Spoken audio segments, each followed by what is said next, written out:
Nabi SAW sebaliknya teman-teman melarang kita berdoa mengucapkan kalimat-kalimat yang berbau permohonan atau permintaan, sadar atau tidak sadar, yang buruk.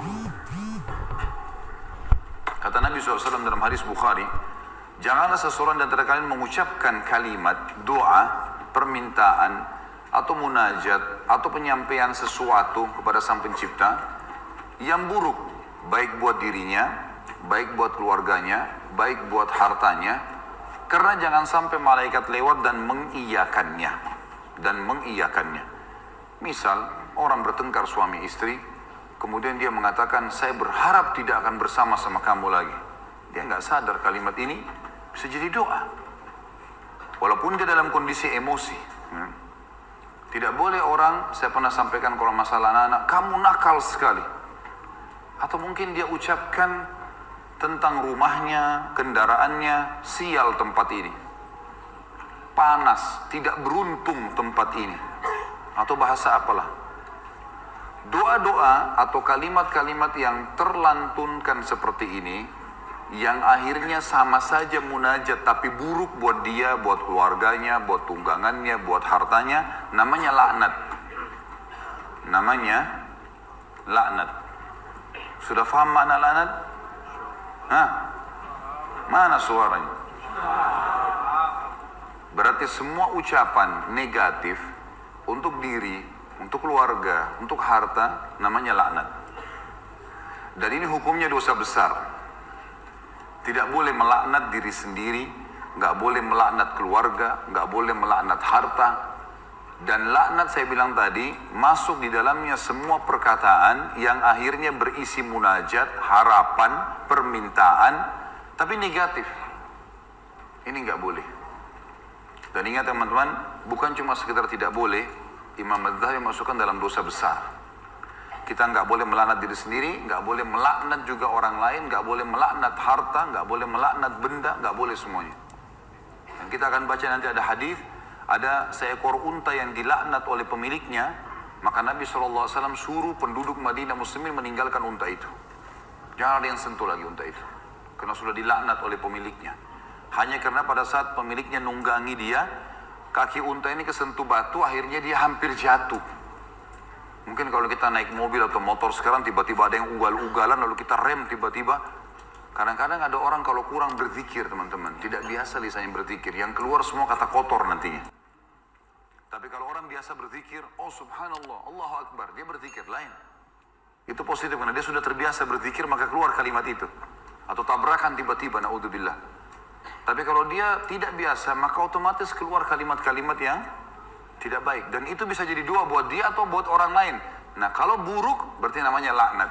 Dosa besar. Jelas ya? Ini judulnya. Judul dosa besar 39 adalah melaknat. Saya akan bacakan Imam Adz-Dzahabi mengangkat dalil-dalilnya teman-teman sekalian. Di antaranya adalah hadis riwayat Bukhari Muslim. Hadis yang sangat ringkas, pendek, padat sekali. Dan sebagian ulama mengatakan dari hadis ini sudah cukup sebenarnya setiap mukmin punya pengontrol dalam bermuamalah dengan dirinya atau orang lain. Pendek sekali bunyinya. Kata Nabi SAW, la'nul mu'mini ka qatlihi.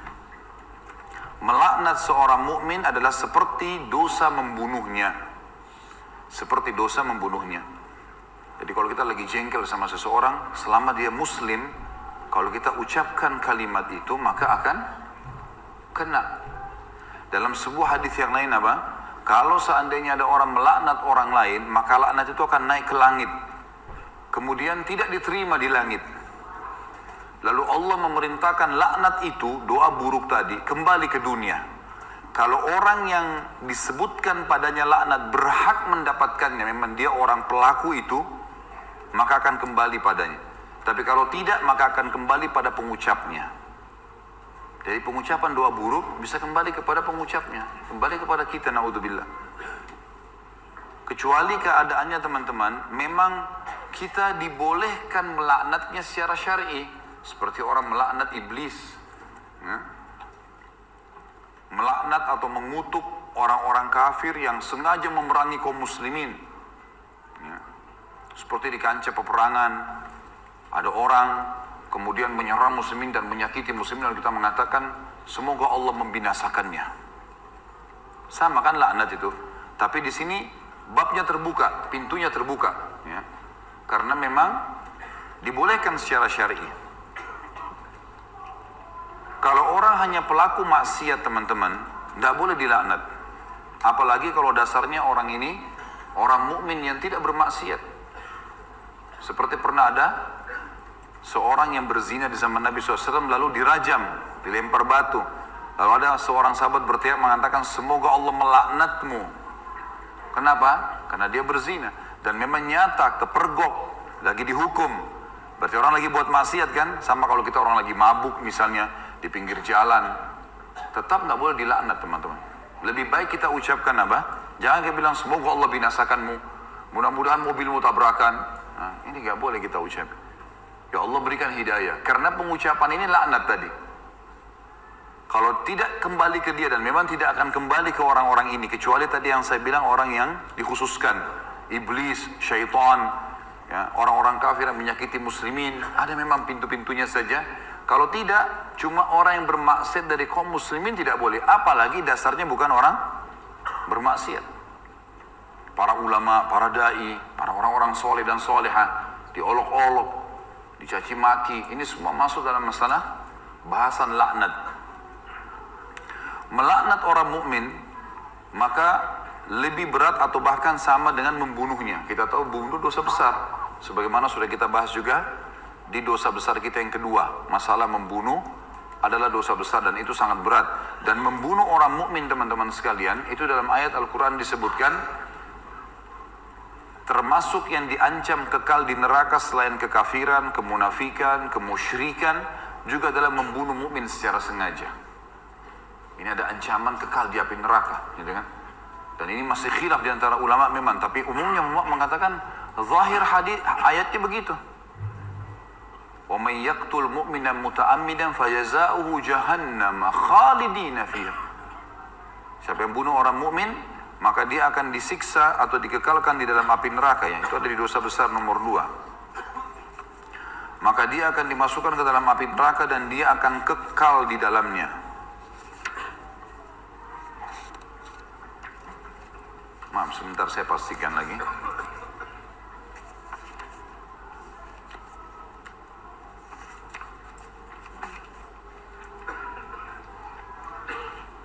Iya.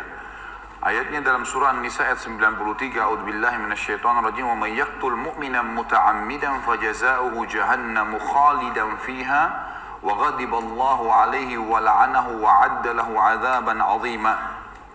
Dan saya beristighfar tadi karena saya salah dalam membaca ayat, tapi ini ayat yang benar, An-Nisa 93, yang artinya barang siapa yang membunuh seorang mukmin dengan sengaja, maka balasannya neraka jahanam dan dia kekal di dalamnya.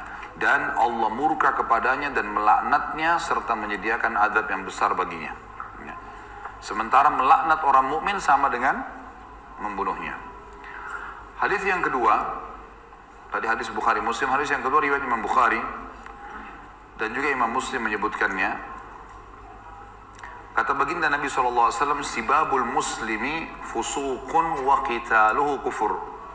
Mencaci maki seorang muslim adalah suatu kefasikan dan membunuhnya adalah suatu kekafiran. Di sini kalimat mencaci maki seorang muslim adalah sebuah kefasikan, maksudnya adalah caci maki masuk dalam laknat. Caci maki masuk dalam laknat. Misal seseorang punya pegawai, lalu dia mengatakan kamu bodoh. Kalimat bodoh ini, walaupun dia lagi salah, bukan itu sama doa buruk kan, laknat.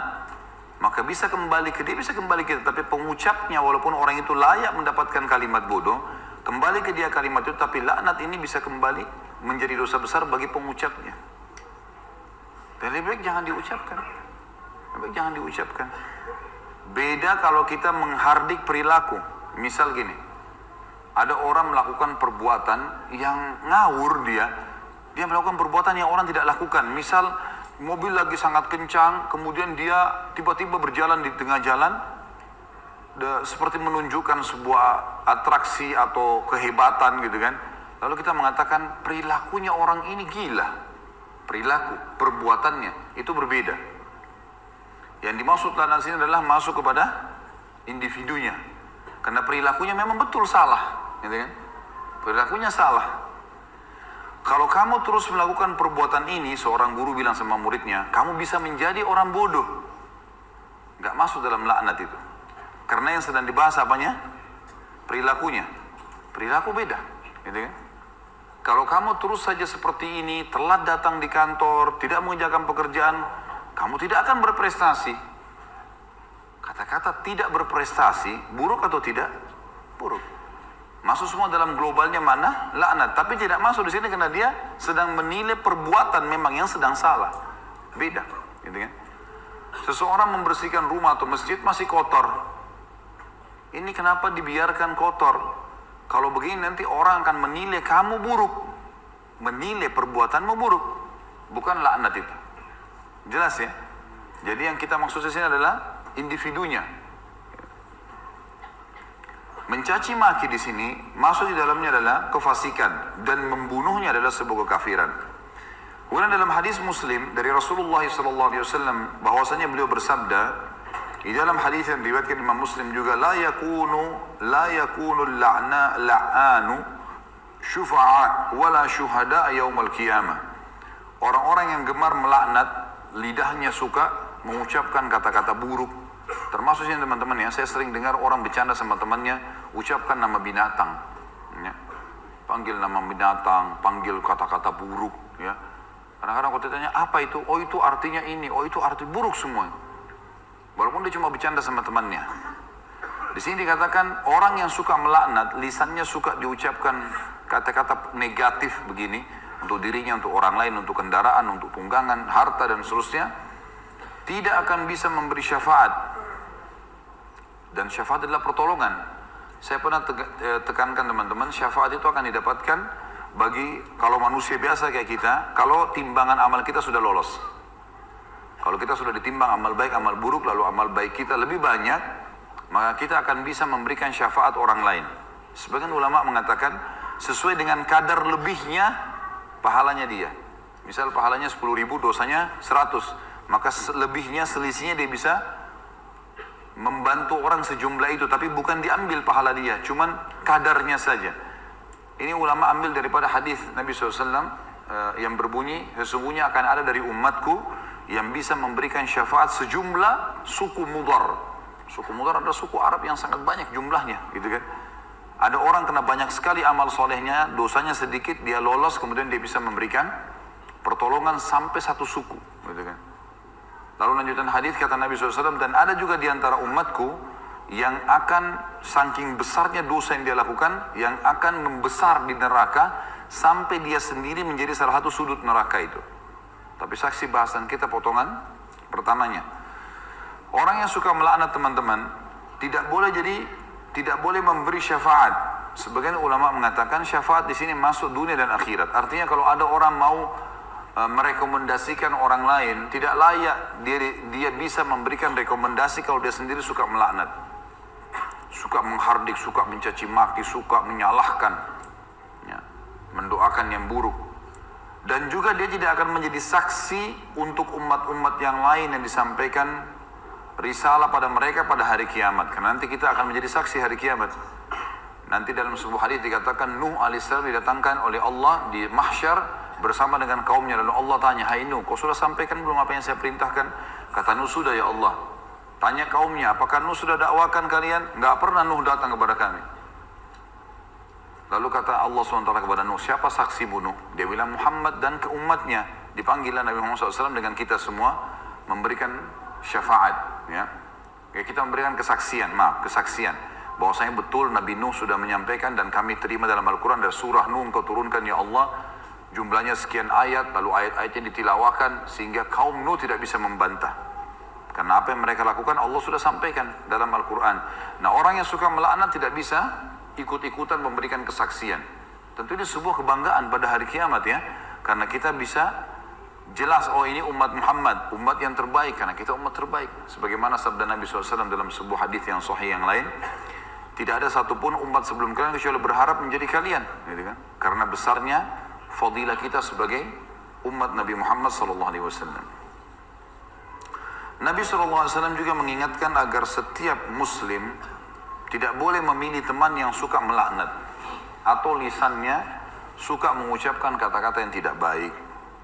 Nah, itu disebutkan di dalam riwayat Imam Muslim. Kata Nabi SAW, la yanbaghi li sadiqin an yakuna la'anan. Tidaklah patut bagi seorang teman menjadi seorang tukang laknat atau suka melaknat. Kita sudah tahu kalau kita ketemu kemudian dia suka mencaci maki atau ucapkan kalimat buruk buat dirinya kah, buat orang lain kah, gitu kan? Itu semua buruk. Ya, ini buruk teman-teman sekalian. Sama dengan yang saya lihat orang sering sebut di Jakarta lata, sembarangan ucap-ucapan. Dan ini saya, Allahu a'lam, saya pribadi melihat, mungkin saya salah ya, tapi saya melihat ini mungkin karena dibiasakan saja. Dianggap bahan bercandaan awalnya, lama-lama jadi kebiasaan dia. Lama-lama, karena ini kalau kita tanyakan di teman-teman medis mungkin tidak ada penyebabnya ini. Bukan orang yang gila. Jadi dia cuma karena menganggap lucu, dia anggap juga orang-orang anggap dia jadi lucu, jadi mengucapkan kata-kata yang tidak baik. Ini juga masuk. Kalimat-kalimat buruknya bisa jadi laknat karena orang yang tidak dihitung, tidak dihisab oleh Allah, hanya anak kecil sebelum balik, orang gila sampai sadar, gitu kan? Dan juga orang tidur sampai dia bangun. Selain daripada ini akan dihisab oleh Allah Subhanahu wa taala. Orang mukmin secara umum yang dihasankan hadisnya oleh Imam Tirmidzi dilarang juga menjadi orang yang suka melaknat, menyalah-nyalahkan, berkata-kata buruk, menyakiti orang lain sebagaimana sabda beliau sallallahu alaihi wasallam, "Laisal mu'minu bit-ta'an walal la'an walal fahish walal badhi." Bukanlah seorang mukmin yang sejati orang yang suka mencelah, yang gemar melaknat, yang suka berbuat keji dan suka berkata kotor atau menyakiti orang lain. Itu orang mukmin tidak usah. Bahkan saya sudah pernah ajarkan teman-teman, kalau kita diajak ribut, diajak bertengkar, wa idza khatabahumul jahiluna qalu salama. Kamu begini, kamu begitu. Sudahlah, tinggalkan saja. Enggak usah ikut-ikutan. Karena dua orang yang bertengkar, dua-duanya jadi jelek mukanya. Kenapa antum mau ikut-ikutan jadi jelek seperti dia? Karena kita manusia, ada emosi. Kalau lagi bertengkar dengan orang, tidak usah baca WA-nya, tidak usah baca SMS-nya. Tidak usah dilihat. Baca Al-Quran, berzikir kepada Allah, doain supaya dapat hidayah. Belum lihat, mungkin dia marah. Semoga Allah kasih hidayah. Selesai. Insya Allah Allah kasih kebaikan itu. Nanti Allah perbaiki. Gitu. Daripada ikut-ikutan. Ya. Karena dia buruk, kita buruk. Dia melaknat, kita bisa melaknat. Dua-duanya hanya kena keburukan. Dan kata Nabi SAW, kalau dua orang sedang bertengkar, maka laknat Allah turun kepada yang memulainya. Siapa yang memulai pertengkaran, dia yang dilaknat sama Allah. Jadi kalau laknat dari Allah melalui malaikat adalah diangkat berkah hidupnya. Kalau laknat kita, manusia kita mengucapkan, berarti kita berharap keburukan buat diri kita atau orang lain. Kalau dari malaikat, dari Allah itu diangkat berkah hidupnya. Kalau dua orang bertengkar, maka laknat Allah turun kepada orang yang memulainya. Dan yang tidak membalasnya terus didoakan malaikat agar dapat rahmat dan pengampunan. Sampai dia membalasnya. Kalau dia sudah balas, dua-dua kena laknat. Jadi tinggalkan saja.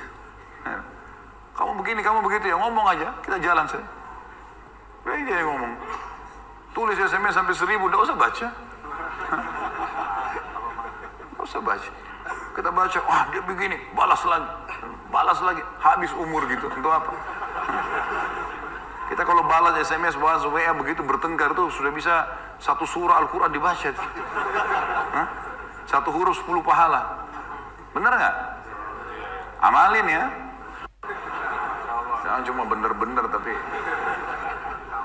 Contoh realita lapangan, banyak orang begitu. Jadi jangan buang-buang waktu, nggak ada gunanya. Orang mukmin itu tidak suka mencela. Memang tidak gemar, dia tidak mau. Nggak usah ribut-ributan.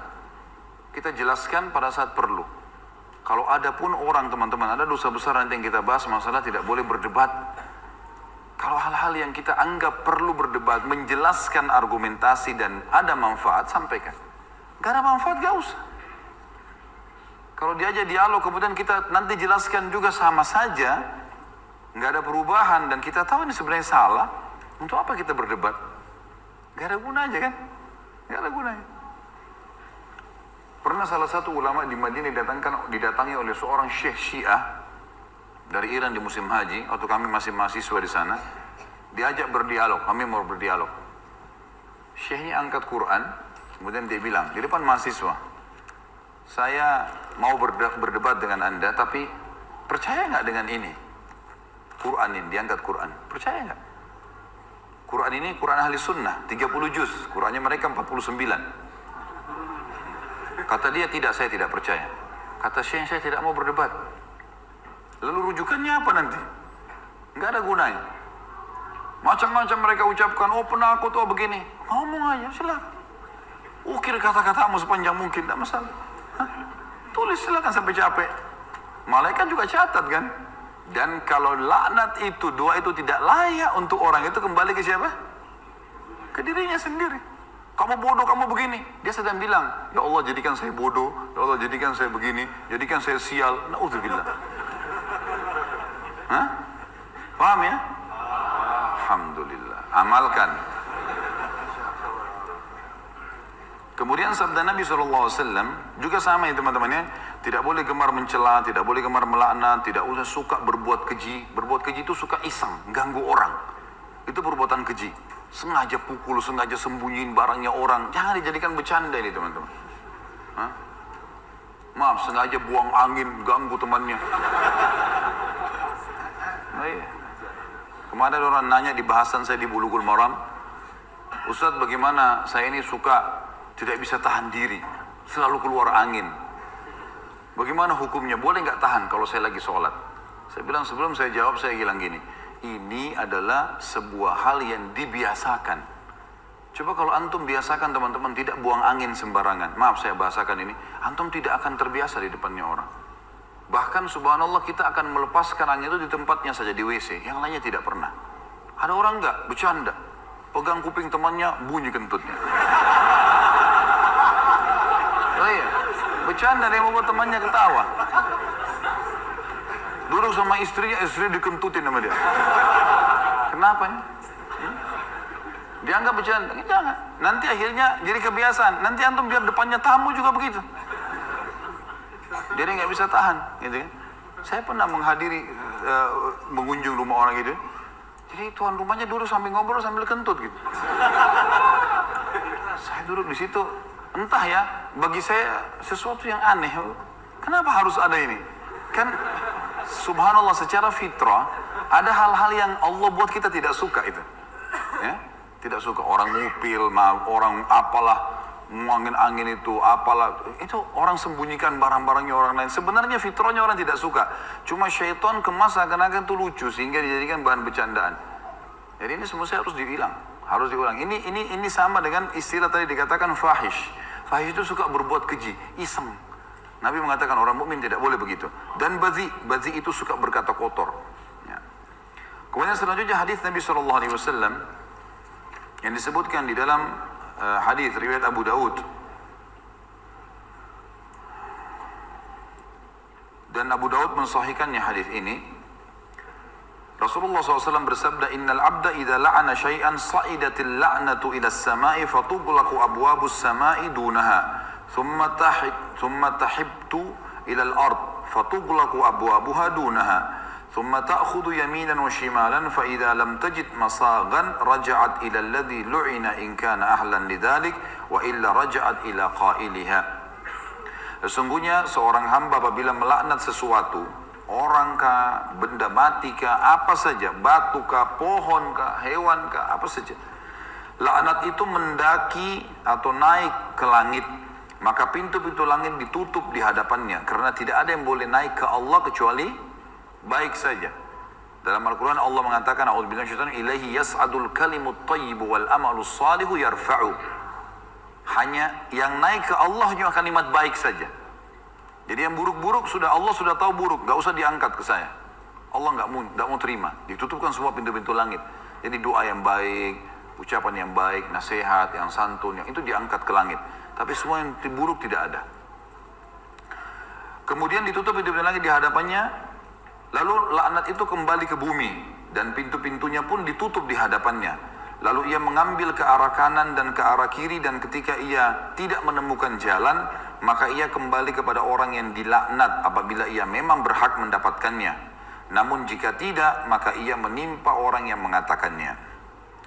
Juga baginda Nabi SAW menyebutkan dalam hadis riwayat Muslim, Nabi SAW pernah menghukum seorang wanita atau perempuan yang melaknat untanya dengan memerintahkannya untuk melepaskan unta itu. Sudah bukan milik dia lagi, disuruh lepas unta itu. Imran ibn Husain berkata, "Bainama Rasulullah sallallahu alaihi wasallam fi ba'di asfarihi wa imra'atun min al-ansari ala naqah fadarijat fala'anatha fasami'a dhalika Rasulullah sallallahu alaihi wasallam faqala khudhu ma 'alayha wa da'uha fa innaha mal'unah." Ketika suatu kali Rasulullah SAW telah berjalan di suatu perjalanan beliau SAW, seorang wanita dari kaum Ansar untanya terperanjat. Ini yang saya bilang tadi, mungkin kena batu kakinya. Maka perempuan itu tiba-tiba melaknatnya. Tapi tidak disebutkan lafaz apa yang diucapkan ya. Bisa kalimat laknat atau bisa yang lainnya. Dan itu didengar oleh Rasulullah SAW. Maka beliau bersabda, ambillah sesuatu yang ada di atasnya, di atas unta ini, dan biarkan, lepaskan dia, karena ia sudah dilaknat. Ia sudah dilaknat. Bayangkan ya, unta miliknya orang loh ini. Dia laknat untanya sendiri, Nabi suruh turunkan barang-barangnya, orangnya juga turun, untanya lepasin. Karena unta itu sudah dilaknat. Artinya ada doa buruk padanya. Ada doa buruk padanya. Hati-hati teman-teman, ini banyak orang mengucapkan kata-kata yang tidak sadar. Saya tidak mau punya anak lagi dari kamu. Bahaya tuh. Akhirnya dia berharap istrinya hamil, gak bisa hamil-hamil. Dia lupa kalau dia pernah ucapin laknat itu. Ada solusi teman-teman. Kalau sudah terlanjur pernah diucapkan kalimat-kalimat buruk laknat begini, minta sama Allah petunjuk. Ya Allah, kalau pernah hambamu ini mengucapkan kalimat laknat, doa buruk untuk diri hamba, untuk istri hamba, untuk suami hamba, untuk anak-anak hamba, untuk harta hamba, ingatkan ya Allah, dan ampunilah. Setiap kali kita terlintas, kayaknya saya pernah ucapin kalimat sial deh di mobil. Ya Allah, aku beristighfar dengan kalimat itu. Atau usaha ini, kayaknya usaha ini gak maju-maju deh. Kata ulama, kita boleh beristighfar secara global, semua dosa dimaafkan. Atau kalau pas terlintas dosa tertentu, kita fokus minta sama Allah itu. Karena bisa saja Allah memang ingatkan. Mungkin dosa itu bobotnya agak berat, maka butuh istighfar lebih banyak. Maka kita bersihkan dengan cara khusus. Ya, seperti kalau ada noda di mobil atau di pakaian, kita fokus bersihkan dia. Sampai dia bersih. Maka itu insya Allah jauh lebih cepat. Ini solusi kalau orang sudah terlanjur mengucapkan. Dan sampai sekarang teman-teman bisa, saya dan anda sekalian, kita semua ini teman-teman sekalian, memohon kepada Allah Azza wa Jalla, Allah yang Maha Tinggi Maha Pemurah, untuk mengingatkan kita semua apa yang pernah kita ucapkan. Lalu kalau teringat, istighfar, sampai kita merasa diri kita sudah menyampaikan. Karena ada juga bahasan dalam hadis Nabi SAW. Misal contoh, siapa yang berbuat baik pada kalian, maka balaslah yang setimpal. Kalau kalian tidak punya, maka doakanlah orang itu sampai kalian merasa dalam hati nurani sudah membalasnya. Berarti sebagian ulama berijtihad mengambil dari hadis ini, orang kalau mau bersyukur kepada Allah, dia ucapkan jangan cuma satu kali alhamdulillah, dia terus alhamdulillah, alhamdulillah, alhamdulillah, sampai dia terasa memang ada kepuasan hati. Atau mendoakan orang lain, atau beristighfar dari dosa-dosanya. Nggak cukup dengan satu kali astagfirullah wa atubu ilaih. Mungkin dosa kita butuh 1000 kali istighfar, kita nggak tahu, gitu kan? Maka harusnya kita terus sampai merasa hati ini tenang, gitu kan? Agar kendala-kendala atau hambatan-hambatan ini diangkat oleh Sang Pencipta Allah Subhanahu wa taala. Ini juga bisa teman-teman jadikan sebagai bahan untuk muhasabah ya. Kalau mobil sering rusak, rumah sering bermasalah, sering bocor, sering bertengkar suami istri, apalah masalah-masalah, coba ingat-ingat, mungkin ada kalimat-kalimat yang kita pernah salah ucapkan. Ya Allah, aku beristighfar di setiap kalimat yang aku pernah ucapkan yang berbau laknat. Semoga engkau ingatkan ya Allah, aku bertobat, pandulah aku agar bisa membersihkannya. Allah lebih tahu bagaimana nanti kita melakukan pembersihan itu. Kemudian hadis yang lain, masih lanjutan sebenarnya, hadis Imran bin Husain, hadis tadi ini, Imran bin Husain radhiyallahu anhu, qala Imran, faka'anni anzuru ilaiha al-ana tamshi fi an-nasi ma ya'ridu laha ahad. Imran bin Husain mengatakan, aku lalu melihat unta itu tadi yang Nabi SAW yang sudah dilaknat, Nabi suruh lepaskan saja, jalan di tengah-tengah orang dan tidak ada seorang pun yang memperdulikannya. Artinya karena orang sudah tahu Rasulullah suruh tinggalkan, karena imannya orang pada itu sangat luar biasa, maka mereka pun akhirnya meninggalkan unta itu. Sampai seperti itu teman-teman sekalian. Ini banyak sekali orang ya, maaf saya sering dengar ya. Saya pernah, orang kalau sedikit bocor ban mobilnya sial. Selalu kalimat sial ini biasa sekali diucapkan, sial, sial. Ya, laknat itu loh, kalimat buruk gitu ya. Hanya betul-betul mobilnya jadi sial. Ya, tidak beruntunglah, apalah kalimat-kalimat yang sudah saya berikan contoh-contoh tadi. Kemudian hadis terakhir dalam bab kita ini adalah hadis yang diriwayatkan Abu Daud dalam Kitabul Adab dan Imam Ahmad juga sebutkan dalam musnadnya. Sebenarnya hadis ini menjelaskan kepada kita bahwasanya riba itu dosa besar. Tapi riba yang paling berat, artinya makna hadis ini di atas dosa riba ada, yaitu sengaja mencampuri, maksudnya di sini mendoakan buruk, mempermalukan, menghina saudara muslim. Kata Nabi SAW dari Abu Hurairah bahwasanya Nabi SAW bersabda, Inna arbar riba istitalatul mar'i fi irdi akhihi muslim. Sesungguhnya riba yang paling kejam adalah celaan seseorang terhadap kehormatan saudaranya yang muslim. Terhadap saudaranya yang muslim. Baik teman-teman, mungkin ada di antara kita yang berkata, Ustaz dari tadi dalil-dalil ini berhubungan dengan masalah melaknat orang muslim. Apakah boleh kalau begitu seseorang muslim melaknat orang kafir? Ini butuh rincian. Kalau yang kita laknat perilaku kekufurannya, ya, Allah melaknat kekafiran misal, maka itu perilaku, tadi saya bilang tidak masuk dalam laknat. Tapi kalau individu butuh rincian. Kalau memang dia orang yang layak kena laknat, tadi saya bilang musuh di medan perang sengaja mengganggu muslimin, atau ada orang yang memang jahat mengatur strategi-strategi yang buruk bagi kaum muslimin, maka ini boleh dilaknat secara individu karena terbuka pintunya tadi. Tapi kalau orang non muslim tidak ada hubungannya, baik tetangga kita atau kerabat kita, dia cuma bekerja, teman kantor, hidup sesama kita di negara, nggak buat masalah apa-apa. Dia jalan dengan lakum dinukum waliyadin, dia jalan dengan prinsipnya sendiri, maka ini teman-teman sekalian tidak boleh dilaknat. Berlaku hukum tidak boleh dilaknat, sebagaimana tidak boleh dirampok, tidak boleh dizalimi, tidak boleh digibah, ya, tidak boleh dicaci maki, nggak bisa sama sekali. Ada sebuah hadis yang berbunyi, hadis riwayat Bukhari Muslim, pada hari kiamat nanti kata Allah Subhanahu wa taala, tidak layak penghuni surga masuk ke dalam surga sementara masih ada hak ahli neraka padanya. Ahli neraka berarti ada orang kafir di situ. Kalau misal seseorang sudah mau masuk surga, pahalanya 10.000. Ternyata timbangan dosanya lebih sedikit. Tapi ada ternyata hak orang-orang kafir pun yang pernah, misal dia ghibah atau ada pegawai yang non muslim lalu kena, non muslim gak usah kasih gaji misal. Tetap kata Allah tidak boleh dia masuk ke dalam surga sebelum haknya ini diambil. Dia tidak dikasih pahala kalau orang kafir, tapi kadar pahalanya si muslim ini dikurangi. Misal bobotnya 700 ya, dikurangi 700. Dan itu mengurangi derajat dia di surga. Jadi kalau orang kafir yang tidak ada masalah, jangan ada hubungannya teman.